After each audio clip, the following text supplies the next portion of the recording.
So students, well, I'm going to give a lecture on the very famous quicksort algorithm.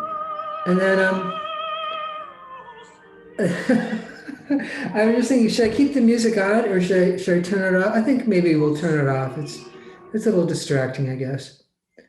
Oh, I should, yeah, my cat hasn't been fed yet. I hope she doesn't start crying during the middle of this lecture. Okay, quicksort. It's one of the most famous, I'm not, oh, my screen is dirty again. I forgot to clean it. Well, now it's not a good time. I probably say that at the beginning of every lecture. Anyway, so it's considered one of the 10 most important algorithms. Someone took a poll that I'm not really sure who answered the poll. I didn't answer, no one asked me, but it's considered one of the 10 most important algorithms of all time. And so why don't we, oh, and then have you taken linear algebra yet? Or maybe you don't have to. Yeah, so LU factorization, which you might learn in there, is considered another one of the top 10 algorithms of all time. So I am going to share the screen. So I actually haven't created no, I didn't, I'm either, one of the sections I created a module, one of them I'm about to create a module, but I put some lecture notes up there, and it should be a lecture 13, quicksort. And then your next quiz will involve quicksort. I'll post some more information about it. I did post a Zybook, a real easy Zybook assignment about it. And so let's just share the screen and let's see what quicksort is all about. And it's surprisingly simple for something that's so widely used and so important. It's really kind of simple. So the person who developed it, like, God, he got to be famous with hardly doing any work. It's not like he had to do write a program of tens of thousands of lines and analyze it and stuff. It's not really a lot of work. I will also, students, I will tell you there's variations of quicksort. So if you go on YouTube, I don't think there is one. I couldn't find one on YouTube that's exactly like the one in the Zybook. There's no one exactly correct way of doing it. And I'll point out the steps where you'll see differences. And yeah, so we're going to learn how to sort an int array with the quicksort algorithm. There's no reason why we can't sort an array of objects. But in the book, it's an array of int, and maybe I'll put a version of how to sort with an array of objects. All you have to do is wherever you see less than or greater than, you just replace with compare to, and that's the only difference. We're not going to use, normally when you work with arrays of objects, you want to use generic. But to keep it simpler for this classroom version of quicksort, if we're going to sort an array of objects, we would sort an array of type comparable, and the comparable wants the generic, but we won't put it in, and then the computer just assumes that every element of the array is from the exact same object. Okay, so quicksort is a recursive algorithm. So remember, recursive means that the method calls itself. Right, so recursive algorithm has, remember, the two conditions, a stopping condition, and also it converts a problem into a similar yet smaller problem. Okay, so what we're going to do here is we're going to get an array, this kind of array you learned in Math 130, just a collection, an ordered list. Oh, hi Julio, we're just starting. I'm just starting to talk about. Let's wait a second here. Okay, so I opened up. I'm talking about quicksort. I just started. And I think in section 06, there's a folder called Files, lecture 13 maybe, and it has the notes on quicksort. I'm going to create a module for your class too eventually, which I haven't done yet. Yeah, let's see here. Okay, let me just double check to see if hold on here. I think I did. I think section, well, this is kind of slow.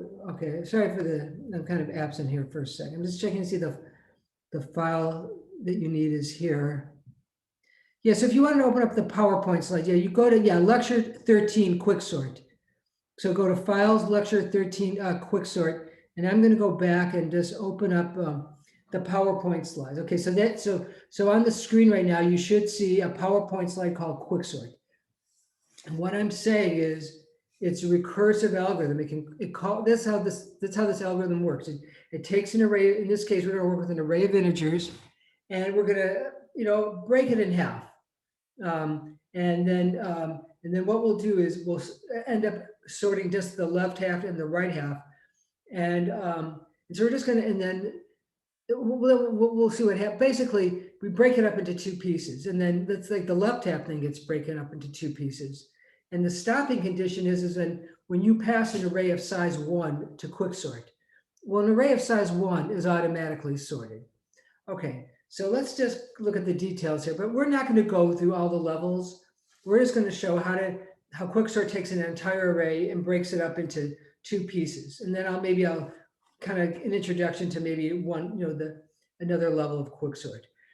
So what Quicksort does, it selects what's called a pivot value, which is a value actually that's stored in the array, and then it reorders the array into what's called the left partition and a right partition. So the Xi book calls it actually a low partition and a high partition. Okay, so all the values in the left partition are less than or equal to the pivot value. And all the values in the right partition are greater than or equal to the pivot value. So in other words, everything in the right partition is greater than or equal to every value in the left partition. So that's how you can sort the two sides independent of one another. Also, just one other thing, which we'll see later on. So I'm saying that Quicksort takes an array and breaks it up into two pieces, a left and a right. And the right boundary of the left partition is denoted by a variable called h, which we'll see a lot. Okay, so if the length of the left partition is greater than 1, then we sort the left partition with a sorting algorithm like Quicksort. And the same thing with the right partition. If that length is greater than 1, then we have to sort it, and we can use a Quicksort again. So one thing is about this Quicksort, when one of the partitions, the left or the right, gets kind of small, maybe less than 50 in length, instead of using Quicksort, we use something like a insertion sort. Okay, so let's just first look at an idea of kind of what these partitions might look like.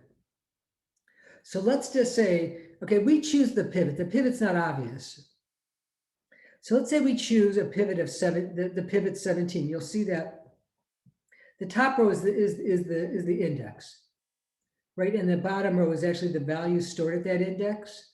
So let's say we say that the pivot is 17, and then h is 3. So remember the left partition, every value, if this is a valid partition, every value in the left partition should be less than or equal to 17, and every value in the right partition should be greater than or equal to 17. Well, we see we kind of have that rule gets violated right here. Right, 15 is less than 17.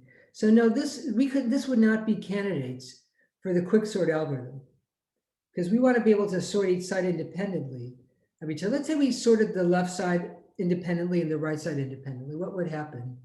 Okay, so the left side before we sort contains 9, 2, 17, and 7, right? That was on the right. The first, all the values from indices 0 through 3. And then the right boundary stored the values 18, 20, 17, 15, and 31. And because it's small enough, we can just kind of visually sort it. And so the left side after sorting would be, the left side is actually sorted, 2, 7, well, they're both sorted, I shouldn't say that. Each side is sorted, but what happens when you combine them? Because remember, the right side contained a value 15, which is less than some of the values on the left side. That's why we run into problems. See, when you actually, the left side sorted, the right side is sorted, but when you combine them, they're not sorted anymore because 15 is less than 17. And so we can see it's not sorted. 17, 15, 17. That's not sorted. Yeah, so the right partition contained a value less than the pivot. Okay, so now here's another example. In this case, our h is 5. So this would be your, oh.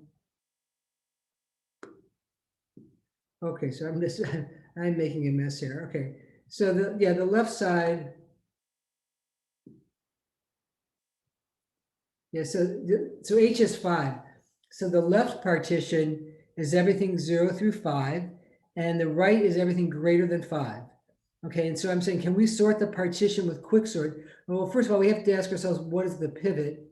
So we're told the pivot is 18. And everything on the left is less than or equal to 18.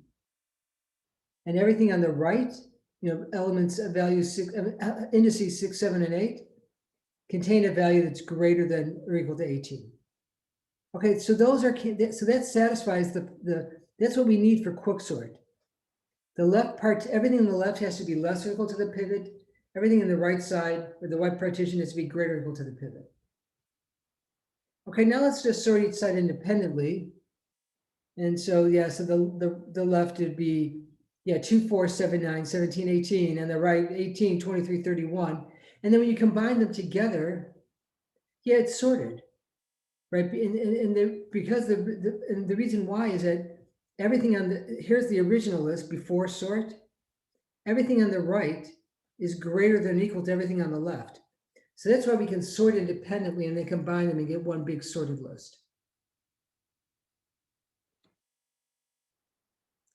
Okay, so now we're actually going to see an example of quicksort, and then maybe we'll look at the code a little bit. And I will have to tell you, this part, the quicksort, I'm going to have to open up. When we get to look at the code, I'll have to open up Eclipse. I forgot to open up before class. Let me just take you through this example. And so here's our array, and it has 16 values. And so what happens is we have these two counter variables, and we start on the left side and we start on the right side. So your L starts at position 0. So your L will initially, A of 0 is 7, right?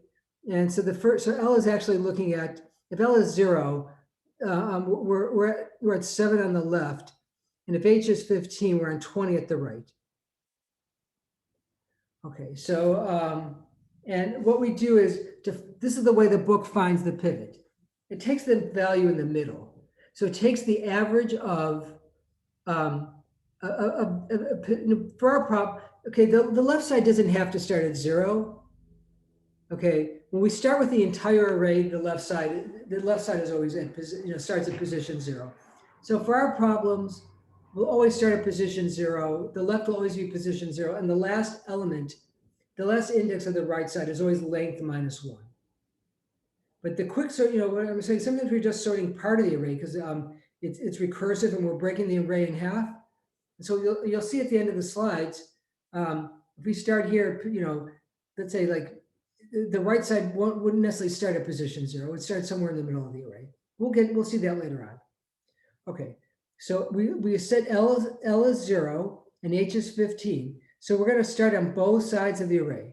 So and then what we're going to do is we're going to look to the left. We're going to look to the we're going to start at the left and then go to the right. So we go, and then we find the very first value.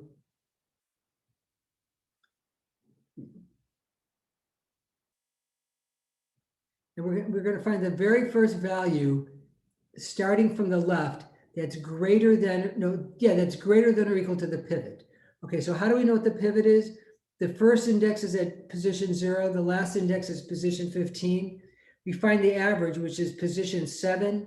And the value and the pivot is at that middle position. So in this case, for our problem, the pivot is 13. And this is the way the Xi book always finds the pivot. It takes an array and goes exactly in the middle. Now, some books will go, oh, let's let A sub 0 be the pivot. So the previous book I used did that. So if I was teaching this course like maybe a year and a half ago, 7 would have been the pivot because that's in position 0. But it's fine. There's no actual formula for finding the pivot. In fact, that's actually kind of an area of research. How do you find the best pivot for quicksort? Okay, so 13 is our pivot, and so we're going to start here. So we start at 7. Is 7 less or equal to 13? no, sorry, 7 greater or equal to 13, so no. And then 2, 2's not greater or equal to 13. Uh-oh, here we go, 15. So 15 is our very first value that's greater than or equal to 13. So 7's less than 13. 2 is less than 13. 15 is greater or equal to 13. And now we're going to start from the right and go towards the left, and we're going to find something that's less than or equal to the pivot, and then we're going to exchange our two values. Okay, so now we're looking at a value, and maybe I'm just skipping ahead here. Let me just say this, and then we'll go to the next slide. And I think I am kind of skipping ahead. Okay, we're going to start here at the right and go, oh, is 20 less than or equal to 13? No. Is 16 less than or equal to 13? And the answer is no. 25 is not less than or equal to 13. Oh, 4. 4 is less than or equal to 13. And so what's going to happen, so on the left side, 15 is greater than or equal to 13. On the right side, 4 is less than or equal to 13, and then you would exchange them. Okay, so let's just go to the next slide. I kind of jumped ahead. I think I gave you kind of a preview. Okay, yeah, so set L to the first element on the left, where A sub L is greater than 13. So yeah, so that's actually a position 2. So when L is 2, A sub L would be greater than the pivot. So 15 is greater than the pivot. And then starting from the right, as we go towards the left, we find the first value of H that satisfies the property A sub H is less than or equal to the pivot, which in this case is 13. And that occurs at position, yeah, that 4 would be at position or index 12. Okay, so index 2, the value located at index 2 is greater than the pivot. The value located at index 12 is less than the pivot. Let's exchange. So the left side will be remember our left partition is going to be everything that's less than or equal to the pivot, and the right side will be everything greater than or equal to the pivot. So we exchange, right? So we do this exchange, right? That 4 used to be where the 15 is now, and the 15 used to be where the 4 is. The other important thing is, and I'm going to say this on the next slide, but I have the array here. So what values have we looked at so far? Because this is kind of an important point. We've checked the 7. Yeah, 7's not 7's less than the pivot, and we checked the 2. That was less than the pivot, and then we actually then checked the 15 before we exchanged it. Okay, and then coming from the left, we've checked 20. Starting from the right, going to the left, we checked 20, 16, 25, and we verified those are all greater than the pivot. And there used to be a 4 where the 15 is now, and that's less than the pivot. So the one thing we do know is that all these values have been inspected, and all these values have been inspected. And then we exchanged the 4 and the 15. And the thing is, all these values in the middle, the ones that in between the 4 and the 15, we still have to look at those. And the algorithm essentially stops when the algorithm stops when you've looked at every value.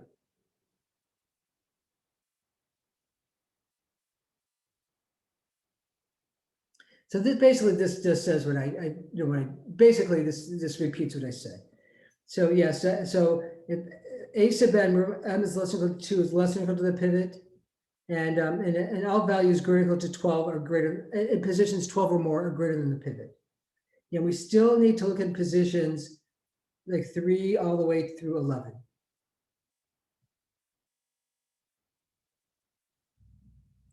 Okay, so then we just continue. Okay, so the first one, so we started, okay, so we exchanged the 4 and the 15. The first one after 4 was 1, so 1 is less than the pivot. And yeah, so 1 is less than the pivot. And the 3 is less than the pivot, but 21 is greater than or equal to 13. And when you go from, okay, starting at 17, go towards the left, 17 is greater than the pivot, 19 is greater than the pivot, 5 is less than the pivot. So you're going to end up exchanging the 5 and the 21. And that's what we do. Yeah, so the 5 is at position 5, and the 21. Let me say again. The 21 was at position 5 before we exchanged, and the 5 was at position 9, and then we exchange them. And after we exchange, what does that mean? It means we've looked at all these values. So notice that on the left, everything that's on the left, sorry, this zoom thing is getting in my way. So on the left side, all those values are less than or equal to the pivot.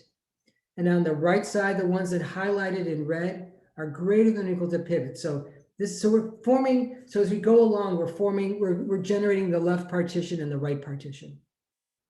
And so the only values that we have to look at are 4, 13, and 2. Okay, so then let's see what happens.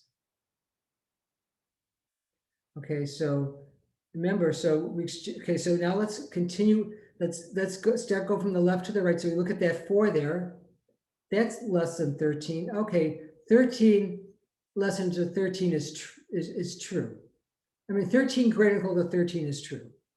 Right, so because when we go from the left to the right, we're trying to find the very first value that's greater or equal to the pivot. Well, 13 is greater or equal to 13, so your L would, so we'd stop here, our L would stop there, and then now we'll go to the first value.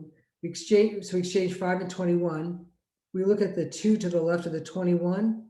We check, oh, is that less than or equal to the pivot? The 2 is less than the pivot.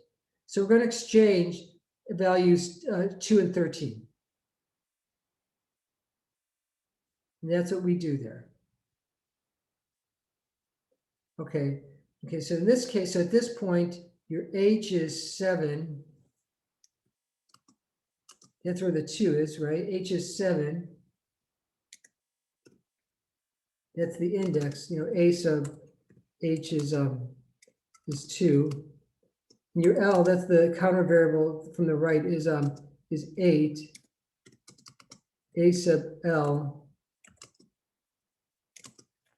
is 13. And we stop, we actually have looked at all the values, but we stop when we cross. So what's going to happen is, okay, so let's do one more iteration of quicksort. So we increase H by 1, and H of 8, okay, we get to 13. So that value is greater than or equal to the pivot.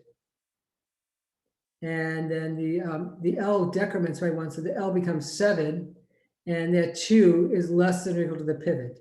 But what we do know is that, okay, increase H by 1, right? So we're going to continue the process one more time. So H, sorry, it's kind of clunky.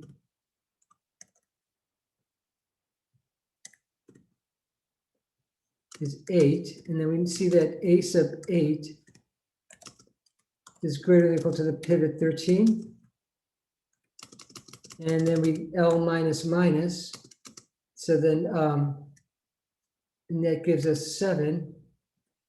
Okay, so we see that A of 7 is less than the pivot. Okay, so but before we do an exchange, what we would notice is that L is less than H. So when L is less than H, we stop. We looked at every value. So when L is less than or equal to H, we're guaranteed that we looked at every value.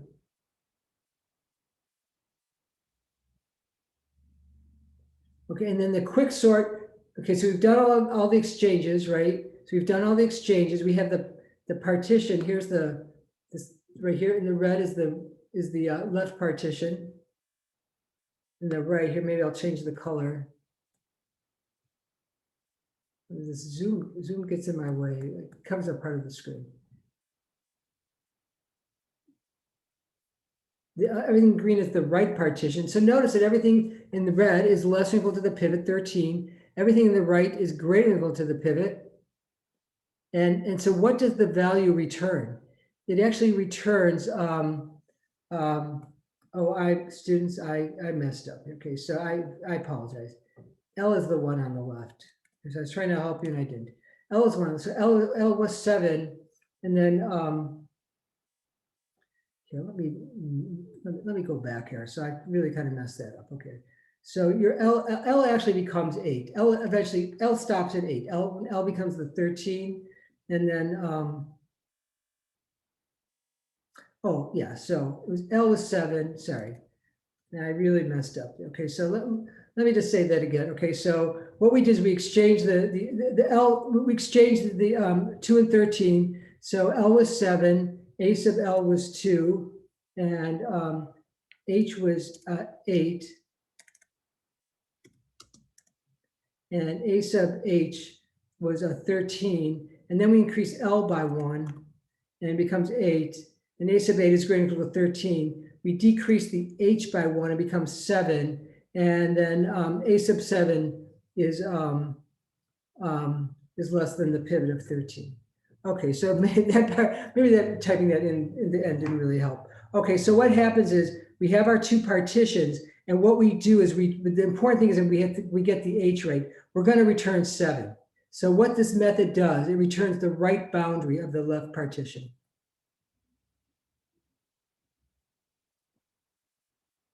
So actually, I have a slide here where we summarize, and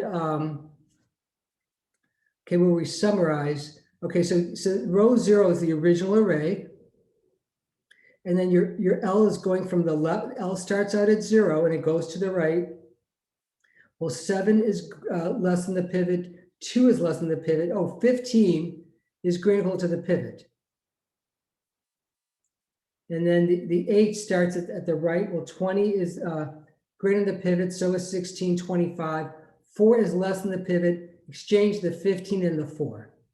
And then we just continue on in that process. Okay, so now, well, 1 is less than the pivot, 3 is less than the pivot. Oh, but not 21. 21 is greater than the pivot. So now we go from right to left. 17 is greater than the pivot, so is 19, but not 5. So you exchange the 5 and the 21, and you can continue on like that. Okay, there's still 3 more values to inspect. 4 is less than the pivot, but not 13. So we go from left to right. We stop at 13. Your L is at 13. And then when we go from right to left, 2 is less than the pivot. So your H is 8, and you exchange positions 7 and 8, and you get 2 and 13. And then how do you know when to stop? Well, the L and the H keep on going until they find a value. So now we increase the L by 1 more, and it becomes 8. And at position 8, we get 13. Well, that's greater than or equal to the pivot. We stop there. Your L is 8, and then your H keep decrementing. Your H becomes 7, right? And then A sub 2 is less than the pivot. Okay, and we don't do another exchange because L is less than or equal to H, and that means we stop. So when L is less than or equal to H, it means we've looked at every single value in the array. There's no need to continue. Okay, so here's your left partition. Here's your right partition. Yeah, the original pivot was 13. All the values in the left are less than or equal to 13. All values in the right half are greater than 13. Okay, but students, notice that the array isn't sorted. What we've done is we've broken it up into 2 halves that can each individually be sorted, right? I can sort the left and the right independently of each other. And that's what we're going to do. So what we would do is we would actually submit this left partition, we'd pass it to the quicksort algorithm, and then the right. So let's just do, yeah, so it's to actually go sort the entire array with quicksort by hand is very tedious, and you're just bound to make an error. Okay, but let's just look at one example here. Okay, so the right side consists of positions 8 through 15. Okay, so what's the midpoint? Okay, so we have to find, so we want to sort, what's in positions 8 through 15 with quicksort. So the pivot is the middle value. So we take the average of 8, 13 is at 8, the 20 is at position 15. We take their average, and we get, basically it's 8 plus 15 divided by 2. The midpoint is 11. So what's at A sub 11 is the pivot, which is 17. Okay, so our pivot is 17. The leftmost index is going to be is at index 8. The rightmost index is, which will be initialized, that's our initial H, is at position 15. Right? And we keep increasing the L until we find a value that's greater than or equal to the pivot, and we keep decreasing h until we find a value that's less or equal to the pivot. Okay, so, and it turns out the next one is the pivot is 17. Well, it's at 21. The 21 was at position 9. So we stop. So the L stops at position 9. We get it's 21, and the first one that's less or equal to the pivot is 16, which is position 14. Right. So we exchange what's at position 9 and 14. So then what's happened is that this part. This is so annoying. So if we're just looking at the right partition, we've inspected those two values, and now we're breaking the right partition up into a left and right partition. And those are the values we've looked at. And then we still have to look at 19, 17, 15, and 25, and we won't do anymore. I just want to show you that one example. Okay, there's actually a second example. And I think I'm not going to go through it. Let me just look at the, let's just look at the exchanges here, students. So here's your original array, the one that's in row 0. And so remember, L is initialized to 0, H is initialized to the right side, which is 13. And if A sub L, you stop when A sub L is greater than the pivot. And our pivot what was our pivot? Our pivot for this problem was, our pivot is 11, it's at position 6, right? Yeah, because if you take the average of 0 and 13, you get 6. The value of position 6 is 11, so your pivot is 11. So we start, okay, row 0 is the original array. Okay, so as we go to the right, we stop when A sub L is greater than to the pivot. Well, that's position 0. 19 is greater than 11. And then when we go from right to left, we stop when A sub H is less than or equal to the pivot. Well, A sub 13 is less than the pivot. So the first exchange is 0, position 0 and 13. So the 7 gets moved all the way to 0, and the 19 gets pushed all the way to 13. And that's what we're doing. The smaller values, the values left of the pivot go to the left. The values greater than the pivot go to the right. And you just continue on that way. And so now starting from left to right, the next value greater than the pivot is 33. And we go from right to left. Oh, the next one is 8. So now we exchange the 8 and the 33. And now we go from left to right. The next one that's greater than the pivot is, there's two 11s. You can have duplicates, and you stop when there's a duplicate. So now the L is at position 4. And the H, we go from right to left. The H stops at 10. And now we exchange position 4 and position 10, which is the 4 and the 11. And we keep on going. Okay, so then, the 27 is greater than the pivot. And the 1 is less than the pivot. And so we do an exchange. Okay, so what's going to happen next time? We keep on going. So the L will stop at position 6. That's 11. That's greater than or equal to the pivot. And the H, we're going to go from right to left, also stops at 6. So, but in this case, L and H are equal, we stop. So we know we're done. And what's going to happen is we return H, we should return 6.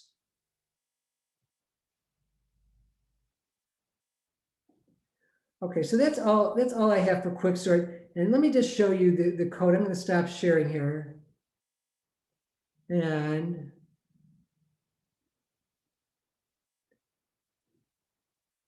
I just want to open up Eclipse.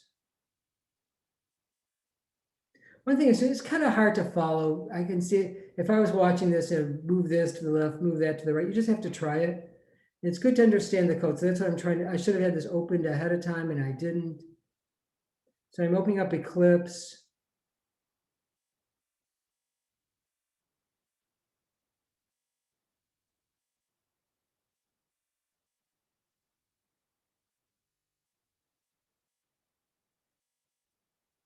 Here's our Quicksort. And so I'm going to just, and I think I put this online.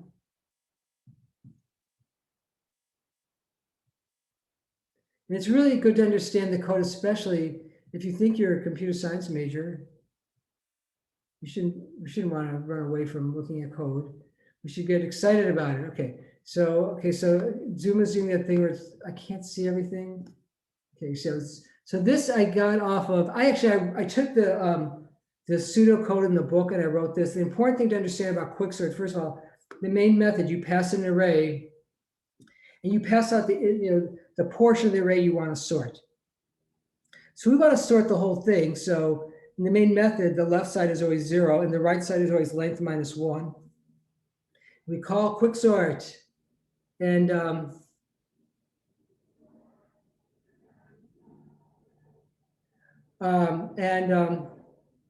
so we check to see, okay, if k is greater, if the right side, again, we're passing in the left index and the right index. If the right index is less than the let me say that again. If the right index is less than the left index, that means the array has no values, right? Let's say, that'd be like saying, well, let's look at this array. Let's start at position, then the left side will start at position 3, and the right side will start at position 1. Well, that's impossible. The left has to be less than the right for there to at least be one value in the array. Okay, so as long as I is less than k, we'll continue. Okay, so your stopping would be if k is less or equal to I. Okay, so then what we do is we call this method partition. And partition does what we just talked about, where we're doing these swaps or exchanges. And we return h. We return the rightmost position of the left partition. And then what you do is you just call, this is where the recursion comes in. We sort the left side, everything from I to j. J is the right side of the left partition. J plus 1 is the left side of the right partition, and we sort the right side. Sort the right, okay, so sort the left side, sort the right side. Okay, and then you call partition, it gets the pivot, right? It's just the middle value that's stored in the array. Okay, so when we're done, it turns out we're done when the L